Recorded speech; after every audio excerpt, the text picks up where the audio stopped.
Estamos de volta com o programa Manhã da Piedade aqui na sua TV Horizonte. Comigo no estúdio hoje está o psicólogo Jairo Stacanelli. No bloco anterior nós começamos a conversar sobre suicídio e suas formas de prevenção, né, gente? Que é um tema que tem sido estimulado aí por meio da campanha Setembro Amarelo. E se você quiser enviar suas dúvidas, comentários, perguntas, tem alguma pergunta para fazer para o Jairo, né, para os nossos convidados, é só entrar em contato conosco pelo WhatsApp, viu? O nosso telefone é 99642-8473. 99642-8473. Jairo, no último bloco nós falávamos aí dos cuidados dos pais, dos familiares ficarem atentos, né, para ajudar. E o psicólogo? Como que um psicólogo pode ajudar uma pessoa que esteja passando por um momento difícil, que esteja com depressão?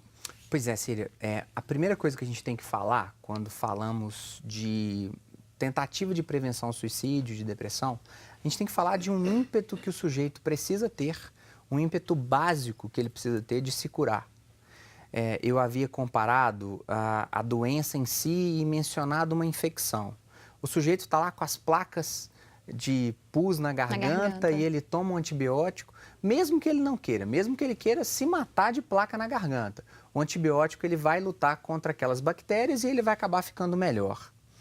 Quando a gente fala de depressão e a gente fala de propensão ao suicídio, é necessário sim um ímpeto para tentar melhorar.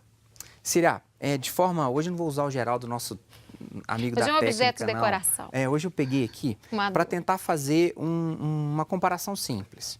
Imagine, inclusive com esse próprio furo aqui na base do objeto, que o cérebro precisa de estar pelo menos da metade para frente de neurotransmissores como serotonina e dopamina. Mas imagine o seguinte, nós temos como se fosse uma banheira, uma torneira que pinga serotonina e dopamina e um ralo que sai isso de cá.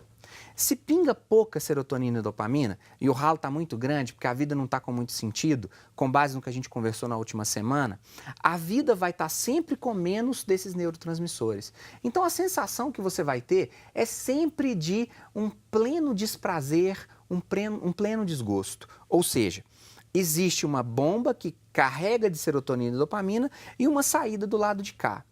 O que o medicamento, no fundo, a fluoxetina, o escitalopram, o bup, o que esses medicamentos fazem?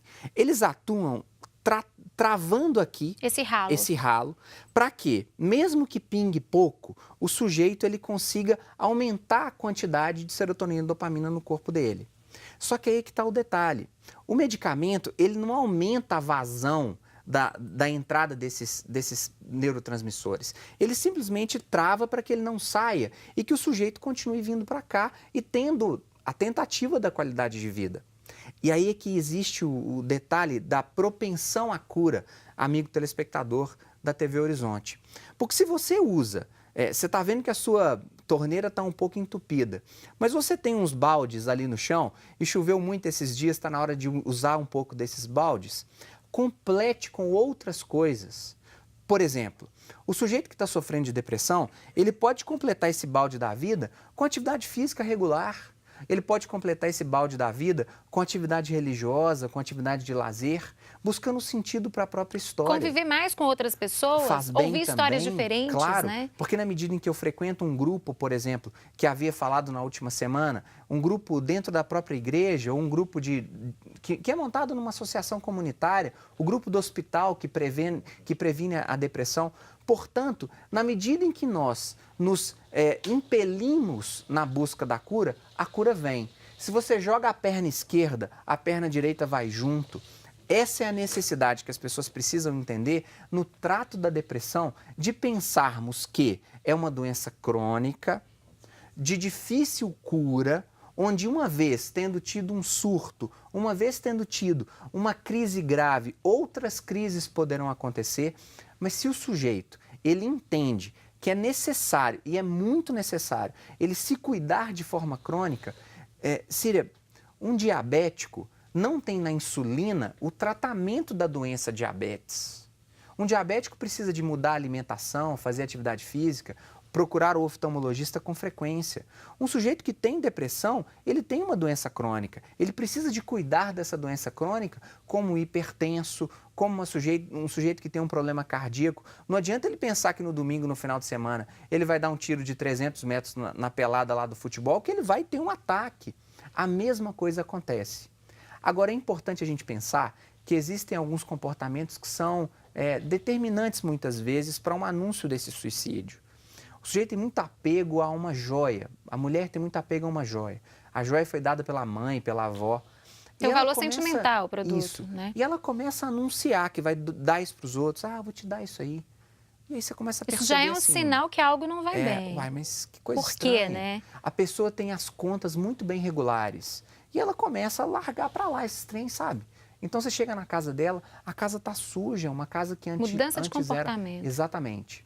E aí o ideal, e isso quando você me pergunta da questão da psicologia, né? Assim, para cada suicídio consumado, ou seja, nós temos 25 suicídios tentados. Então eu recebo no consultório, evidentemente, pessoas que ou já tentaram ou estão pensando nisso. É evidente a necessidade de você falar, não do sorvete ou da festa de 15 anos, mas daquilo que, de fato, conhecendo a pessoa, ilumina a vida dela. Uma mulher que tem 2 filhos adolescentes, por exemplo, ela chega para você e ela divide contigo que a vida não tem sentido mais. Mas ela tem um menino de 14 e um menino de 13 dentro de casa. A própria companhia dela, a própria existência dela já será, de forma substancial, terapêutica para ela mesma, vendo esses meninos crescerem, e o inferno que seria a ausência dela para esses 2 meninos. Aí mostra o outro lado. Exatamente. Como que seria a vida dos filhos Mas sem ela. não é o outro lado do sorvete ou da festa. Você respeita esse sujeito. Aquele ditado popular, Círia, de que pimenta no olho do outro é refresco, é muito válido aqui agora. Então, você que acha que o outro sofre de uma determinada maneira, a pimenta no olho do outro é refresco. No seu, vai arder diferente, aí que você vai sentir. Colocar-se no lugar do outro é algo muito importante, porque na medida em que eu me coloco no lugar do outro, eu percebo que o sentido da vida é algo que traz muita tristeza quando é ausente. Bom, isso pode Esse ser uma mecanismo é um mecanismo muito importante de se pensar. E olha lá, não é o bar que vai conseguir fazer isso. Definitivamente a boca de fumo não adianta fugir consegue. do que está acontecendo. Exatamente. Ali, né, Jairo? Mas o medicamento de depressão, ele não resolve por si só. Porque às vezes a gente precisa de entender que o medicamento ele trava a vazão. Mas se pinga pouco, eu preciso de chamar outros baldes. Por que não levantar aí agora? Eu sei que o dia não está tão bonito porque está nublado, está chovendo em algumas regiões de Belo Horizonte e de Minas, mas dá uma caminhada daqui a pouquinho. Saia do quarto, do você ambiente gosta. que você está, Exatamente. né? Fechado aí. Jairo, tem perguntas de telespectador. Show de bola. Para nós, olha só. O Francisco de Barros, lá do bairro Castelo, aqui em Belo Horizonte, né? Tá dando bom dia para você, viu, Jairo? Tá falando o seguinte, o suicídio no ambiente acadêmico também tem aumentado. Como os professores podem ajudar a prevenir esse problema? Francisco, outra questão importante. A sua pergunta é perfeita. E algo que principalmente a pós-graduação da UFMG tem jogado para debaixo do tapete. Quantos não são os casos de suicídios consumados ou tentados na pós-graduação em Belo Horizonte na UFMG hoje? Em especial nos cursos de medicina. Quando existe muita pressão e muita competitividade, esse mundo que a gente está vivendo hoje é um mundo muito competitivo, algumas pessoas não dão conta de lidar com isso. Nesse momento, Francisco, para você telespectador cujo esse tema te toca, repense a sua história. Se você está vendo que aquele volume de estudo que você está fazendo, que o volume de competitividade que você está assumindo, não é aquilo que de fato está mudando a sua vida, você não está ficando satisfeito com esse processo, repense a sua história. Sua felicidade, a sua vida é muito Círia, mais importante. Né? O Enem, agora nós estamos falando de reta final.